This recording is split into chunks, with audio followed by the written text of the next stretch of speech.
امریکی عوام کا وہی موقف مانا جائے جو امریکی حکومت اختیار کر رہی ہے؟ ایک سوال تو یہ ہے کہ کیا عوام کو بھی حکومت کی تائید کرنے والا مانا جائے، کیونکہ حکومت کو منتخب تو وہی لوگ کر رہے ہیں۔ دوسرا سوال یہ ہے کہ کیا امریکہ میں حکومت کے فیصلوں کے سامنے عوام با اختیار ہیں یا بے بس ہے، ان کا کوئی رول ہے یا نہیں ہے؟ اسی میں یہ سوال بھی ہے کہ کیا وہاں پر جمہوری پروسیس عملاً موجود ہے، اور یہ سوال بھی ہے کہ کیا آزادی رائے وہاں پر موجود ہے، یعنی کوئی یہ کہہ سکتا ہے کہ میں اس یعنی جو وہاں پر جنگی جرائم کا ارتکاب ہو رہا ہے، نسل کشی کا ارتکاب ہو رہا ہے، اس میں جو امریکہ کی حکومت جو مسلسل مدد کر رہی ہے، سپورٹ کر رہی ہے ہر طرح سے، ہم اس سے اتفاق نہیں رکھتے؟ کیا یہ وہاں کے عوام کو یہ اختیار حاصل ہے؟ یہ کچھ مشکل سوالات ہیں۔ عرب ملکوں کے بارے میں تو ہم بہت آسانی سے کہہ دیتے ہیں کہ وہاں کے جو عوام کا موقف ہے وہ بالکل وہ نہیں ہے جو کہ حکومتوں کا موقف ہے، کیونکہ وہاں تو حکومت عوام کے اوپر مسلط ہے، عوام کی مرضی سے بنی نہیں ہے۔ لیکن امریکہ جہاں پر کی حکومتیں گویا کہ عوام کی رائے سے بنتی ہیں، کیا وہاں پر بھی ہم یہی کہیں گے کہ وہاں کے عوام بے بس ہیں، یا ہم یہ کہیں گے کہ نہیں، یہاں پر عوام کا موقف وہی مانا جائے جو حکومت کا موقف مانا جائے؟ تو یہ وہ تھا۔ پھر سوال یہ ہے کہ کیا امریکہ کے عوام وہ اتنے بے ضمیر ہو گئے ہیں، ان کا ضمیر اتنا مردہ ہو گیا ہے کہ یہ سب کچھ ہو رہا ہے اور ان کی کوئی رائے نہیں ہے، کوئی آواز نہیں ہے؟ ان سارے سوالوں کا جواب دیتے ہوئے وہاں پر ایک انتفاضہ شروع ہوا، طلبہ کا انتفاضہ۔ میں انتفاضہ اس لیے کہہ رہا ہوں، انتفاضہ خاص ہے فلسطین کے لیے۔ انتفاضہ کا مطلب ہوتا ہے ایک تحریک برپا ہو جائے، سب لوگ اٹھ کھڑے ہوں۔ انتفاضہ کا مطلب یہ ہوتا ہے کہ سب اٹھ کھڑے ہوئے۔ تو یہ جو انتفاضہ ہے یہ فلسطین کے لیے خاص ہے، لیکن امریکہ میں وہاں کے طلبہ اب اس کو اپنے لیے استعمال کریں، یعنی امریکہ کی انگریزی ڈکشنری میں انتفاضہ کا لفظ داخل ہو گیا، وہاں کے لوگ کہہ رہے ہیں انتفاضہ ہے۔ تو یہ جو انتفاضہ برپا ہوا، جو گویا کہ اس مہینے 17 اپریل کو اپنی گویا کہ انتہا پر پہنچ گیا، عروج پر پہنچ گیا، اس انتفاضہ نے ان سوالوں کا جواب دیا۔ اس انتفاضہ نے یہ بتایا کہ نہیں، ہمارا موقف وہ نہیں ہے جو امریکی مقتدرہ کا موقف ہے، اور ہم اس کے خلاف احتجاج کرتے ہیں۔ اور اس انتفاضہ نے امریکہ کے اوپر پڑی ہوئی اس نقاب کو بھی ہٹا دیا کہ ان کا یہ کہنا تھا کہ ہمارے ہاں آزادی رائے، ہمارے ہاں جمہوری قدریں۔ وہ جب چائنا میں، ایران میں، روس میں کسی اپوزیشن کے کسی لیڈر کو یا اپوزیشن پارٹی کو یا کسی اپوزیشن کے کسی ایکٹیوسٹ کو جب پولیس زدوکوب کرتی تھی، کوئی کارروائی کرتی تھی، تو امریکہ میں اس کو بہت بڑا ایشو بنایا جاتا تھا کہ دیکھو یہ پولیس اسٹیٹ ہے، یہ ڈکٹیٹرشپ ہے، یہاں پر انسانی حقوق نہیں ہے، یہاں پر کس طرح سے سڑکوں پر لاٹھی سے مارا جا رہا ہے مخالفوں کو۔ لیکن اب دنیا نے یہ دیکھا کہ نہیں، اس معاملے میں امریکہ دوسرے بہت سے ڈکٹیٹرشپ والے ملکوں کو پیچھے چھوڑ گیا، امریکی مقتدرہ یا امریکی حکومت۔ تو یہ جو طلبائی انتفاضہ وہاں پیدا یعنی وہ برپا ہوا ہے، اس کے محرکات کیا ہیں، پہلے میں اس پر گفتگو کروں گا۔ تو اس کے محرکات میں پہلی بات یہ ہے کہ امریکہ کی جو نئی نسل ہے وہ وہاں کی بوڑھی نسل سے، پرانی نسل سے مختلف ہے۔ یہ بات اکتوبر ہی کے ایک سروے میں سامنے آ گئی۔ ہارورڈ یونیورسٹی اور ہیرس پول کے ایک گروپ نے وہاں پر سروے کیا۔ اس سروے سے یہ بات سامنے آئی کہ امریکہ میں 65 سال کی عمر سے زیادہ کے جو لوگ ہیں، ان میں 96% لوگ وہ اسرائیل کی مکمل تائید کرتے ہیں. اسرائیل جو کر رہا ہے صحیح کر رہا ہے، اور امریکہ کو اسرائیل کی ہر طرح سے مدد کرنی چاہیے. 65 سال کے اوپر کے 96% لوگ وہ کہتے ہیں کہ اسرائیل جو کر رہا ہے صحیح، ہم اس کے ساتھ ہیں. اسی ملک کے 18 سے 24 سال کے 51% امریکی نوجوانوں کا یہ خیال سامنے آیا کہ اسرائیل فلسطین مسئلے کا حل یہ ہے کہ اسرائیل کا خاتمہ ہو جائے اور پورا فلسطین جو ہے فلسطینیوں کے اور حماس کے حوالے ہو جائے. یہ انہوں نے کھل کے سروے میں بات کی. انہوں میں سے 60% نوجوانوں نے یہ کہا کہ 7 اکتوبر کی کارروائی درست تھی، اس کا ریزن موجود تھا. اور 67% نوجوانوں نے اسرائیل کو ایک ظالم ریاست قرار دیا. تو یہ معلوم یہ ہوتا ہے کہ پرانی جو نسل تھی، جس کو گویا کہ گمراہ کیا گیا تھا، جس کے ذہنوں کو آلودہ کیا گیا تھا، جن کو ایک طرح سے کنڈیشننگ کر دی گئی تھی کہ وہ اسرائیل کو ایک مقدس وجود سمجھ کر اس کی پرستش کرے، اس کے مقابلے میں یہ جو نئی نسل ابھی آئی ہے یہ ان چیزوں کو نہیں مانتی ہے. تو یہ سروے سامنے آیا. دوسری بات یہ ہے کہ اب جو پہلے جو ہوتا تھا اس میں تو یہ ہوتا تھا کہ میڈیا جو باتیں بتاتا تھا وہ عوام کو معلوم ہوتی تھی. جس طرح کے خبریں، جس طرح کی فوٹو دکھائے جاتے تھے اس پر وہ یقین کرتے تھے. اور امریکہ کا جو میڈیا ہے وہ اسرائیل کے معاملے میں مکمل طور پر جانبدار رہا ہے. کبھی اس نے انصاف سے کام نہیں لیا، پورے امریکہ کے میڈیا نے. لیکن اب جو صورتحال پیدا ہوئی وہ یہ کہ لوگ میڈیا کے ذریعے نہیں، وہ ڈائریکٹ دیکھ رہے ہیں کہ وہاں پر کیا ہو رہا ہے. یہ جو ڈائریکٹ دیکھ رہے ہیں اس کا ڈائریکٹ اثر پڑ رہا ہے، اور جو ہو رہا ہے وہ بہت واضح ہے. جینوسائیڈ ہو رہا ہے، اسکولوں پر بم گرائے جا رہے ہیں، اسپتالوں پر بم گرائے جا رہے ہیں، بچے ملبوں کے نیچے سے دبے ہوئے نکل رہے ہیں، اجتماعی قبریں برآمد ہو رہی ہیں.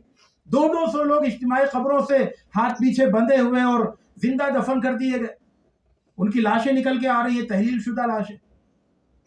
تو یہ جو ڈائریکٹ آبزرویشن ہے اس نے وہ جو میڈیا کا گمراہ کن پروپیگنڈا تھا اس پر پانی پھیر دیا. تو اسرائیل جو ہے وہ میڈیا کے لیول پر وہ شکست کھا گیا، اس کا نریٹیو جو ہے وہ فلاپ ہو گیا، اور اس کے مقابلے میں لوگ اب ڈائریکٹ دیکھ رہے ہیں اور ڈائریکٹ رائے قائم کر رہے ہیں. دوسری بات اسی سے جڑی ہوئی یہ ہوئی کہ یہ جنگ طویل ہو گئی، اور یہ بات اسرائیل کو سمجھ میں نہیں آئی کہ جنگ کا طویل ہونا وہ اس کے لیے سخت نقصان دہ. اگر یہ جنگ 20 دن 25 دن 1 مہینے کی ہوتی تو امریکی یونیورسٹیز میں وہ کچھ نہیں ہوتا جو آج ہو رہا ہے، کیونکہ 1 مہینے تک تو اسرائیل کا اپنا نیریٹو چلتا رہا. اسرائیل کا یہ جو نیریٹو تھا کہ حماس والوں نے آ کر بچوں کو ذبح کیا ہے اور عورتوں کا ریپ کیا ہے اور یہ کیا ہے وہ کیا ہے، تو 1 مہینے تک تو یہ نیریٹو چلتا رہا. حالانکہ نیریٹو بے بنیاد تھا، جھوٹا تھا. لیکن 1 مہینے کے بعد جب جنگ لمبی ہوئی اور اسرائیل نے مطلب بے تحاشا قتل عام کیا اور پوری ایک نسل کشی کا وہ منظر پیدا کر دیا، تو وہ جو اسرائیلی نیریٹو تھا وہ خود بخود دب گیا. بالکل اسی طرح سے کہ جب اردوگان سے جرمنی میں یہ پوچھا گیا کہ کیا آپ مذمت کرتے ہیں حماس کی کہ انہوں نے اتنے 100 لوگوں کا قتل کیا، تو انہوں نے کہا کہ میں اسرائیل کی مذمت کرتا ہوں جس نے 15,000 لوگوں کا مرڈر کیا. تو اب بات یہ ہے کہ تم 500 کی بات کر رہے ہو تو 15,000 کر چکا ہے. تو وہ جو اسرائیل کا نیریٹو تھا وہ اگر بے بنیاد ثابت نہیں ہوا لیکن پھیکا تو بالکل پڑ گیا اس کے اتنے بڑے جرائم کے سامنے. تو جنگ کی جو طوالت ہے اس نے لوگوں کے ضمیر کو مسلسل کچوکے لگائے، اور مسلسل کچوکے لگاتے لگاتے لگاتے نوبت یہاں تک پہنچ گئی. اور جو واقعات ہو رہے تھے وہ مسلسل ضمیر کو کچوکے لگانے والے ہی ہو رہے تھے. یعنی دہشت گردی کی اور نسل کشی کی اور قتل عام کی جتنی بھی شکلیں ہیں جو انسانی ذہن میں شیطان ڈال سکتا ہے وہ سب کے سب اسرائیل نے آزما لی، کوئی ایک بھی نہیں چھوڑی۔ تو اس طرح سے، اور اس کے بعد کیا ہے کہ یہ جیسا کہ میں نے بتایا کہ میڈیا میں اسرائیلی نیریٹو جو ہے شکست کھا چکا تھا، اور ایسا ہوا کہ اسرائیل جو ہے وہ بالکل تنہا اور یک طرفہ ظالم بن کر سامنے آیا۔ یہ بھی مسئلہ فلسطین کی یا فلسطینیوں کی ایک بڑی کامیابی کہ عام طور سے جب جنگ ہوتی ہے تو اس میں دو ظالم ہوتے ہیں، ایک چھوٹا ایک بڑا۔ روس اور یوکرین کی جنگ ہو رہی ہے تو چھوٹے بڑے ظالم کے بات ہوتی ہے۔ اسی طرح سے دوسری جنگوں کے بارے میں بھی یہی ہوتا ہے کہ چھوٹا اور بڑا، لیکن یہاں پر تو چھوٹے بڑے کی بات ہی نہیں ہے، یہاں پر تو ایک ظالم ہے اور وہ ظلم کے ساری شکلیں اختیار کر رہا ہے۔ پھر فلسطین جو ہے وہ عالمی سطح پر واحد مظلوم بن کر سامنے آیا، یعنی اس وقت دنیا میں اگر عالمی سطح کا کوئی مظلوم ہے تو فلسطین ہے، کیونکہ اگر آپ یوکرین کی بات کرتے ہیں تو یوکرین کے پیچھے اچھی خاصی عالمی طاقتیں ہیں جو مسلسل اس کو اسلحہ، اعلیٰ ترین اسلحہ فراہم کر رہی ہے۔ ابھی امریکہ نے جو ہے وہ کتنے تقریباً 50 بلین سے زیادہ منظور کیا عسکری امداد یوکرین کے لیے، لیکن یہاں پر تو صورتحال ہے کہ ایک گھرا ہوا چھوٹا سا علاقہ ہے اور اس پر ساری عالمی طاقتیں جو ہے وہ بمباری کریں، ان کے پیچھے کوئی عالمی طاقت نہیں سامنے آ رہی، تو واحد عالمی مظلوم، یعنی اگر آپ یہ کہیں کہ دنیا کا ایک مظلوم کون ہے تو وہ فلسطین ہے، اور ظالم نمایاں طور پر کون ہے جو صرف یعنی یک طرفہ اور تنہا ظالم، تو وہ آپ کے سامنے جو اسرائیل آئے گا۔ پھر اسی میں امریکہ کا جو غیر مشروط سپورٹ تھا، امریکہ جب مختلف ملکوں کا امداد کرتا ہے تو اس کے ساتھ کچھ شرطیں لگاتا ہے۔ یہاں پر تو یہ شرط بھی نہیں لگائی کہ امریکہ اگر غزہ کے مظلومین کی امداد کرے گا تو آپ اس کو نہیں روکیں گے، اس کو نشانہ نہیں بنائیں گے، یہ شرط بھی نہیں ہے، یعنی ہر طرح کی شرط سے عاری امداد کی گئی، تو یہ غیر مشروط سپورٹ۔ ایک اور سبب یہ بتایا جاتا ہے، ایک اور محرک کی امریکی حکومت اپنا اعتماد عوام میں کھو چکی ہے، یعنی عراق اور افغانستان کے سلسلے میں امریکہ کے مقتدرہ نے اتنے بڑے بڑے جھوٹ بولے کہ اب وہ ایک جھوٹی حکومت ہے جو بڑے سے بڑا جھوٹ بول سکتی ہے، تو عوام کو ان کے اوپر کوئی بھروسہ نہیں ہے۔ وہ اگر کہتے ہیں کہ اسرائیل مظلوم ہے، کوئی نہیں مانے گا کیونکہ آپ تو جھوٹے۔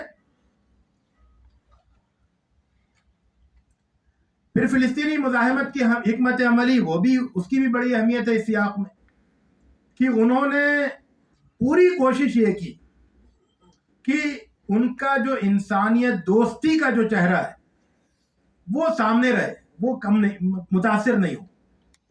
چنانچہ آپ دیکھیں کہ جو قیدیوں کا تبادلہ ہوا اور جو کچھ ہوا اس سب میں، اور ان کی جو شرطیں، ان کی جو کارروائیاں ہیں جس میں وہ صرف فوجیوں کو نشانہ بناتے ہیں، ان ساری چیزوں نے فلسطینی مزاحمت کی صورت کو بہتر بنایا۔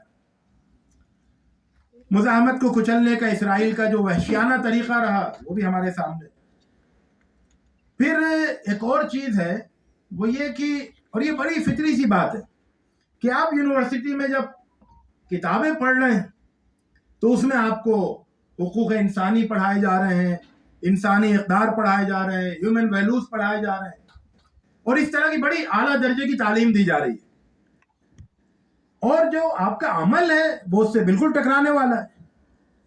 تو امریکی حکومت کا عمل اور امریکی جامعات کی تعلیم دونوں میں کوئی بہت بڑا تضاد ہے، یہ تضاد بھی بے چینی پیدا کرنے والا ہے۔ پھر اس پر ایک اور چیز کا اضافہ یہ کریں کہ امریکہ میں اسٹوڈنٹ ایکٹیویزم یا طلبائی جدوجہد، اسٹوڈنٹ پروٹیسٹ، اس کی ایک کامیاب تاریخ بھی ہے۔ 1968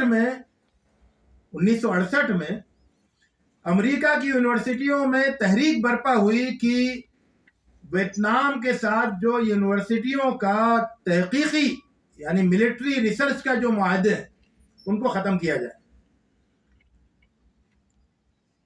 اور گویا کہ وہ ایک طرح سے جنگ بند کی جائے اور وہ خالی کیا جائے.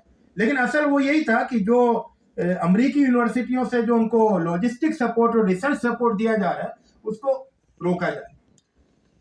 تو شروع میں ان کو دبایا گیا, ان کو مارا بھی گیا, کچھ لوگ مارے بھی گئے, لیکن اس کے باوجود وہ ایک بہت بڑی تحریک بنی اور بالآخر اس کے نتیجے میں امریکہ کو ویتنام خالی کرنا پڑا.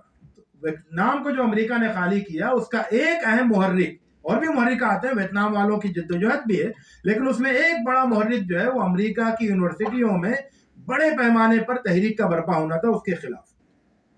پھر 1985 میں ایک دوسری تحریک برپا ہوئی انہی یونیورسٹیوں میں, اور دونوں تحریکوں میں کولمبیا یونیورسٹی کا خاص وہ رہا ہے کیونکہ وہ قدیم ترین یونیورسٹیوں میں سے ایک ہے اور اس کی بعض خصوصیات اس کو ساری یونیورسٹی سے ممتاز کرتی ہیں.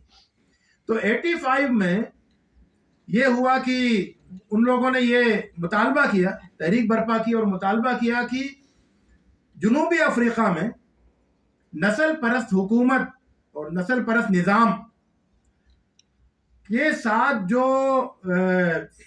انویسٹمنٹ کیا ہوا ہے یونیورسٹیوں نے وہ انویسٹمنٹ واپس لیا جائے. اس پر ہو سکتا ہے آگے بات ہو کہ امریکی یونیورسٹیاں جو ہیں وہ بڑے بڑے گویا کہ وہ ہیں کارپوریٹ ہیں, ان کا بہت بڑا سرمایہ, بلینز میں ایک ایک یونیورسٹی کا سرمایہ ہے, اور یہ سرمایہ جو ہے ٹرسٹ کے تحت ہوتا ہے اور یہ مختلف بڑی بڑی کمپنیوں میں انویسٹ کیا جاتا ہے. تو انہوں نے یہ کہا کہ جنوبی افریقہ میں, ساؤتھ افریقہ میں جو انویسٹمنٹ ہے وہ واپس لیے جائیں. تو اس پر کافی کشمکش ہوئی اور ہوتے ہوتے بالآخر اس یونیورسٹی یعنی اس تحریک کے برپا ہونے کے 6 مہینے کے بعد امریکہ کی ساری یونیورسٹیز نے تقریباً اپنے انویسٹمنٹ وہاں سے لے لی, اور پھر نتیجہ یہ ہوا کہ وہ سارا نظام جو ہے وہ ختم ہو گیا, کیونکہ بہت بڑا سپورٹ ہوتا ہے, یہ مالی سپورٹ جو ہے بہت بڑا ہوتا ہے. تو یہ ایک کامیاب تاریخ ہے کہ 68 میں آپ نے ویتنام والے مسئلے کو اپنے ہاتھ میں لیا اور کامیاب جدوجہد کی. 85 میں جو ہے آپ نے ساؤتھ افریقہ کے ایشو کو لیا اور کامیاب جدوجہد کی. تو ایک کامیاب تاریخ ہے, تو ان کے اندر ایک حوصلہ ہے کہ ہم ایک بار اور کامیاب ہو سکتے ہیں. چنانچہ ان کا جو ان کے نعرے ہیں اس میں یہ بات شامل ہے کہ I believe we will win. یہ ان کا بہت معروف اس وقت نعرہ ہے. اس میں جو سب سے بڑا زور پیدا ہوا وہ یہ ہوا کہ یہ جو وہاں پر یونیورسٹیز میں جو تحریک چل رہی تھی وہ چل رہی تھی اکتوبر ہی کے مہینے سے چل رہی ہے. یعنی اسرائیل کی کارروائی شروع ہوئی غزہ کے اوپر, اور وہاں دو بڑی بڑی وہاں ایک آرگنائزیشنز ہیں.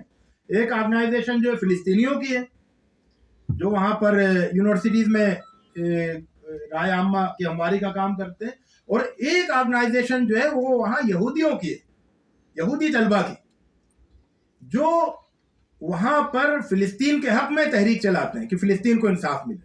اور یہ بہت انوکھی بات ہے کہ باقاعدہ ایک بڑی یہودی تنظیم ہے, طلبہ تنظیم, جو وہاں پر فلسطین کے لیے کئی سال سے جدوجہد کر رہی ہے, آج سے نہیں. تو یہ سلسلہ چل رہا تھا, مختلف یونیورسٹیز میں وہ ٹینٹ لگاتے تھے جیسا میں نے ابھی ویڈیو میں دکھایا, اور وہ ان کی ایکٹیویٹیز چلتی تھی وہ ایک طرح سے اویئر کرنے کے لیے.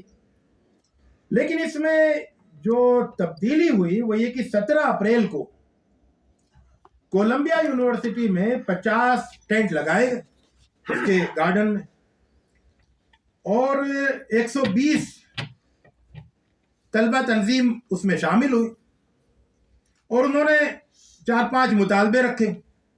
ایک مطالبہ یہ تھا کہ جنگ فوراً بند کی جائے. دوسرا مطالبہ یہ تھا کہ جو ملٹری سپورٹ دیا جا رہا ہے, امداد دی جا رہی ہے, اس کو روکا جائے. تیسرا یہ تھا کہ جو یونیورسٹیز نے سرمایہ کاری کر رکھی ہے ان اداروں یا ان کمپنیوں میں جو کہ اس جنگ کو سپورٹ کر رہی ہیں, ان سے سرمایہ واپس لیا جائے. اور پھر جو باہمی تعاون ہوتا ہے یونیورسٹیز کے درمیان اور اداروں کے درمیان, تو اسرائیل کی یونیورسٹیوں اور ریسرچ کے اداروں سے وہ تعاون کو ختم کیا جائے، اور طلبہ اور اساتذہ جن کو مختلف ان کے خلاف کارروائیاں کی گئی ہیں تو ان کو مکمل طور پر بری کیا جائے، معاف کیا جائے۔ اس طرح کے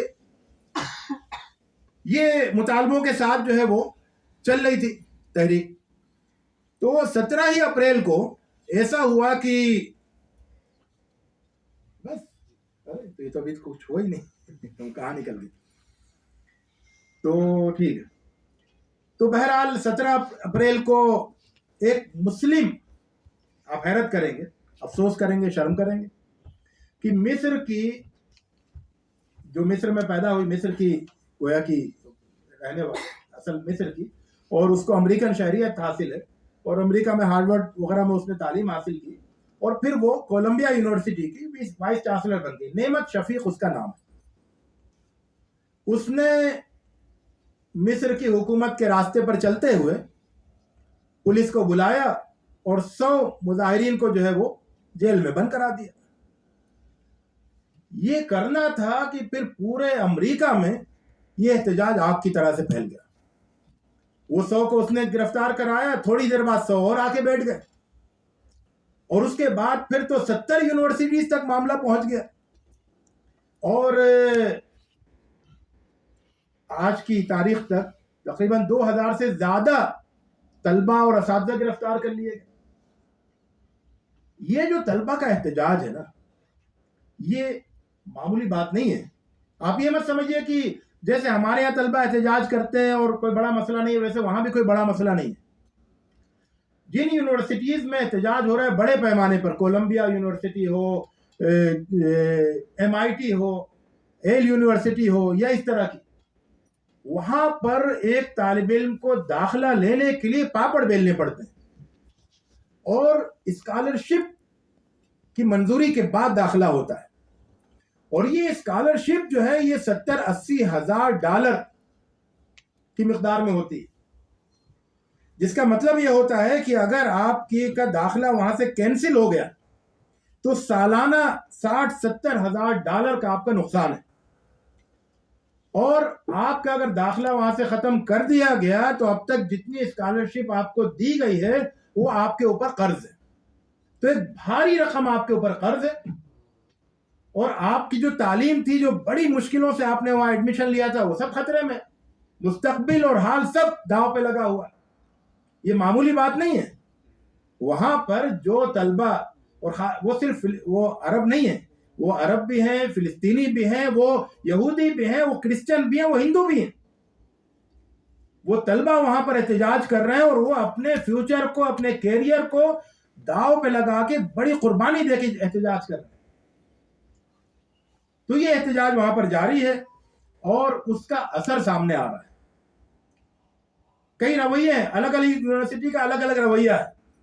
کسی یونیورسٹی میں ان کو، جیسا کہ میں نے دکھایا کہ وہ بہت ہی تشدد کے ساتھ، سختی کے ساتھ ان کو کچلا جا رہا ہے اور اریسٹ کیا جا رہا ہے۔ کچھ یونیورسٹیز میں جیسے براؤن یونیورسٹی اور کیلیفورنیا یونیورسٹی، تو وہاں پر ان کے ساتھ گفتگو ہو رہی ہے کہ بھئی ٹھیک ہے، ہمیں آپ موقع دیں، ابھی آپ احتجاج ختم کر دیں، ہم آپ سے وعدہ کرتے ہیں کہ ہم آپ کے ساتھ بیٹھ کے مذاکرات کریں گے، اور جو بھی انویسٹمنٹ ہیں وہ ہم آپ کے سامنے پوری شفافیت کے ساتھ لائیں گے۔ تو ایسے بات ڈیلز بھی ہو رہی ہے، تو یہ ان کی کامیابیاں ہیں۔ ایک کالج ہے، مشہور کالج ہے امریکہ کا، دا ایور گرین اسٹیٹ کالج، جہاں کی ایک فارغ تھی راچل کوری۔ راچل کوری وہ ہے جسے 2003 میں جب وہ غزہ گئی تھی احتجاج کرنے کے لیے کہ وہاں رفح میں کیوں لوگوں کے گھر گرائے جا رہے ہیں بلڈوزر کے ذریعے، تو بلڈوزر کے سامنے آ کے کھڑی ہو گئی اور بلڈوزر نے اس کو کچل دیا۔ تو راچل کوری جو ہے وہ وہاں کی نمایاں ترین ایلومنیز میں سے، اس یونیورسٹی یا اس کالج نے جو ہے وہ اعلان کر دیا کہ ہم اپنے سارے انویسٹمنٹ ایسی ساری جگہوں سے واپس لے گئے۔ یہ بھی بہت بڑی تبدیلی آئی کہ آج ہی جو ہے وہ امریکہ کے